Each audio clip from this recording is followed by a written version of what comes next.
মা এবার সরস্বতী পূজার রাতে পরের দিনের পান্তা ভাতের জন্য মাছের চচ্চড়ি বানিয়েছিল আলু দিয়ে। প্রথমে কড়াতে সরষের তেল গরম করে নিতে হবে, তারপর কাতলা মাছের পিসগুলো ভেজে নেওয়া হলো।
আমাদের শীতল ষষ্ঠী পূজা হয় সরস্বতী পূজার পরদিন। সেই দিন রান্না করা বারণ, তাই আগের দিন রাতেই মা সব কিছু রান্না করে রাখে, এমনকি ভাতও। আমার ও মায়ের ছোট্ট চ্যানেল কি করি আজে তোমাদের সবাইকে স্বাগত জানাই।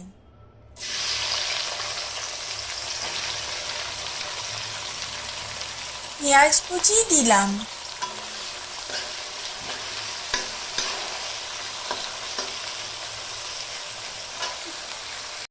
বড় বড় ডুমো ডুমো করে কাটা আলু দিলাম,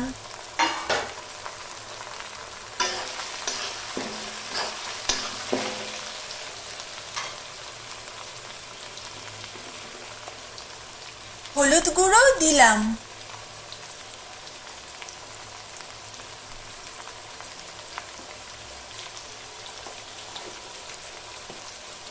নুন দিলাম,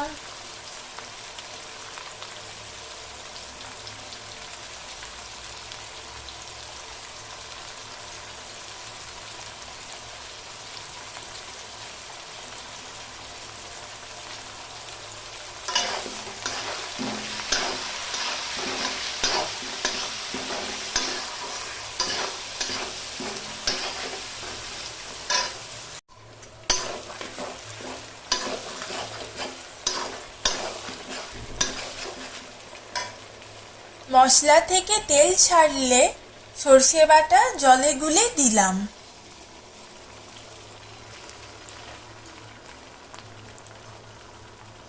সামান্য মশলা ধোয়া জলটা দিলাম,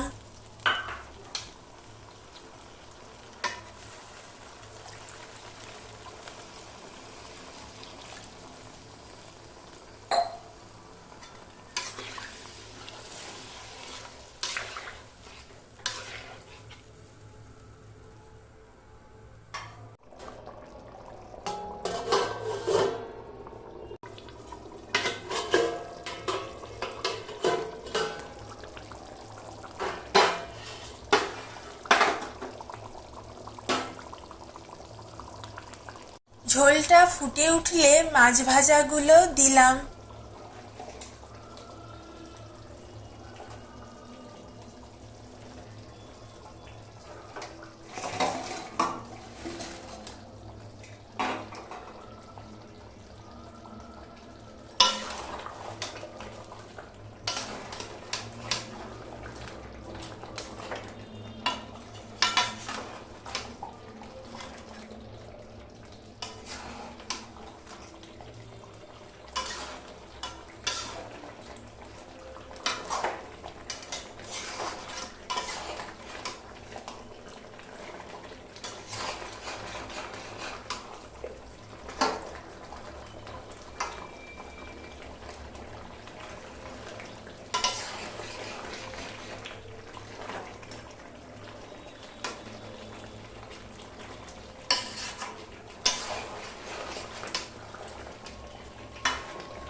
ঝোলটা একদম শুকনো হলে মানে গা মাখা হলে মশলাটা, তখন মাছটা নামাতে হবে।